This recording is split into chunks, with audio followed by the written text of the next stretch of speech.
चलो, अब मैं जल्दी से इस बच्चे की टोकरी को नदी में बहा देती हूँ। बुढ़िया जल्दी से उस टोकरी को नदी में बहा देती है।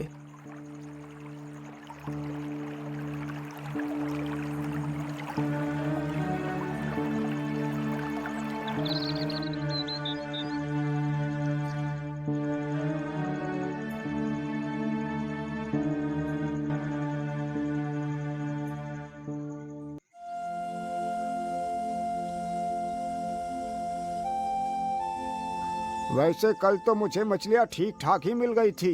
यदि आज भी कल की तरह मछलियाँ मिल गई तो कई दिनों के लिए राशन पानी का इंतजाम हो जाएगा।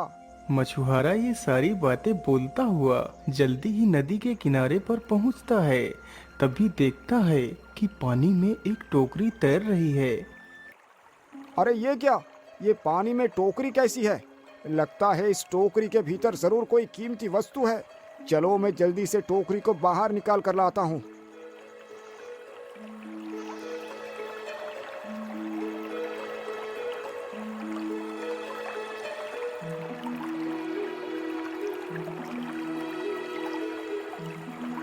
अरे राम राम राम, ये क्या, इस टोकरी में तो एक बच्चा है। हे भगवान, इस मासूम को आखिर किसने इस टोकरी में रखकर नदी में बहा दिया? चलो मैं जल्दी से इस टोकरी को लेकर घर चलता हूँ। मछुआरा जल्दी ही उस टोकरी को उठाकर नाव पर रख लेता है और नाव को लेकर बाहर की ओर आ जाता है।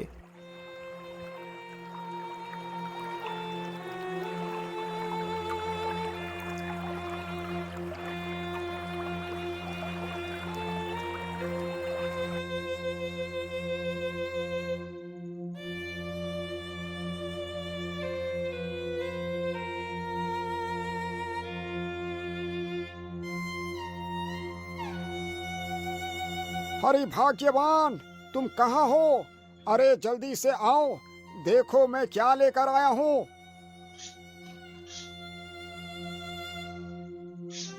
अरे वाह, लगता है आज आपको कुछ ज्यादा ही मछलियाँ मिल गई हैं। अरे भाग्यवान, मछलियों को छोड़ो, पहले इसे देखो। इतना कह मछुआरा अपनी टोकरी को नीचे रखता है तो उसकी पत्नी टोकरी में देखती है तो उसमें मछलियों के स्थान पर एक बच्चा दिखाई देता है। अरे ये क्या, इस टोकरी में यह बच्चा कहाँ से आ गया? अजी, यह बच्चा किसका है?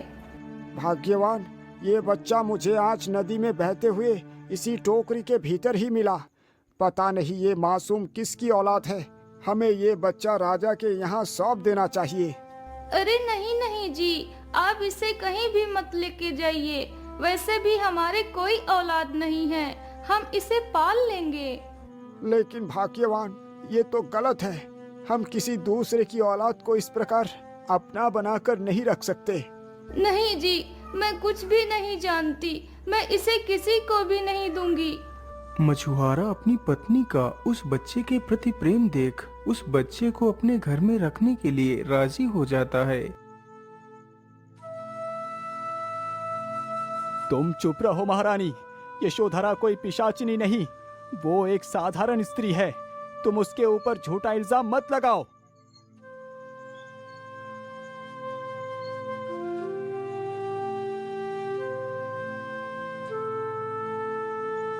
अरे क्या बात है रानी, तुम अभी तक सोई नहीं?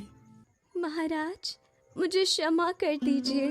मैं आपके विश्वास पर खरी नहीं उतर पाई। मैंने आपके सपने को तोड़ दिया। मुझे माफ कर दीजिए महाराज। अरे नहीं नहीं रानी, तुम बेकार में ही अपने आप को दोषी ना ठहराओ। ये तो सब ऊपर वाले का ही खेल है। हो सकता है वो मेरी कोई परीक्षा ले रहा हो। तुम फिक्र ना करो, सब कुछ ठीक हो जाएगा।